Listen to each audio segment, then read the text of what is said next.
It's really good that we are hosting this meeting of the Coalition of the Willing from Kyiv. It is a very important symbolic meeting showing the strength of our unity, and it's timely because this awful conflict's been going on now for over 3 years, and this week we have been celebrating 80 years since the end of the Second World War. VE Day has been celebrated across Europe. And what the war was about were the values of freedom and democracy and the right of countries to make their own decisions, their sovereign right to do so. Those are the same values that we're addressing here today. And so it is timely, it is important, and I pay tribute to the courage and resilience of the Ukrainians that have fought this conflict for 3 long years. It is an important moment because, as Volodymyr has just said, there is this ceasefire for 30 days proposal that is very clearly now on the table. Volodymyr, I think you first, with courage, put forward this proposal probably 2 months ago now as the way forward. Emmanuel and I have been discussing it intensively, including this week, and pushing the case for 30 days. Other allies in Europe have joined that, and of course the US position is now absolutely clear. So we have unity in relation to the proposal for a 30-day unconditional ceasefire. That is a really important moment in this conflict that we should focus on in this meeting of the Coalition of the Willing, and remind ourselves that only one country started this illegal conflict, and that was Russia and Putin, and only one country stands in the way of resolving this peacefully, and that is Russia and Putin. And Vladimir and the Ukrainian people, we stood with you in resisting Putin's aggression, and we must now stand with you in the fight for peace.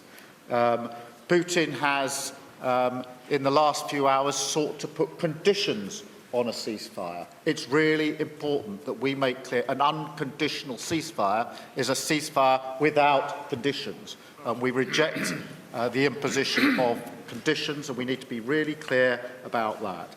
It is for Russia, it's for Putin to come to the table for a 30-day unconditional ceasefire, and there must be clear sanctions if he fails to do so. There is real unity on that. We need to be clear that that is one of the main outcomes we want from this meeting of the Coalition of the Willing here this morning. Volodymyr, you have our support in the fight that you have. You have our support in the fight for peace as we go forward. Thank you. Thank you very much, Keir. Please, Emmanuel. Thank you, Volodymyr. Thank you for hosting this meeting, and I'm very happy to be here with Friedrich and Donald alongside with you. And I want to thank our colleagues for joining this VTC, and especially obviously our European friends and European institutions, NATO, but as well our colleagues from Pacific, and Mark is here as well from Canada. It's very early in the morning for him, and it's great to have all of you here in this coalition of the willing, and I think this is a very important message indeed, the day after this 9th of May. I fully concur with both of you, and I just wanted to insist on a few points. First, I think our common objective is to secure this unconditional ceasefire for 30 days. Initially, it was a proposal made by the US. You made the move, and I think it was very bold, as Keir mentioned, in Jeddah, beginning of March.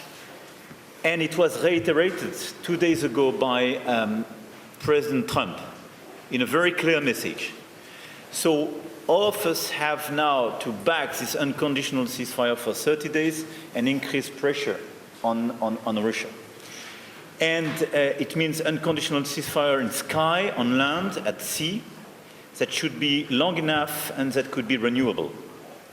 It should be completed with appropriate provisions for monitoring and with arrangements for the distancing of forces along the line of control. And it's very important to engage with the US for them to be in charge of the monitoring, with the assistance of all those who want to join, and France is obviously ready to join, but it's very important to have the UN's involvement. We need a clear mechanism for the attribution of potential violations with robust penalties applied. And as both of you mentioned, we firmly reject the possibility of making any concessions of prejudging the outcome.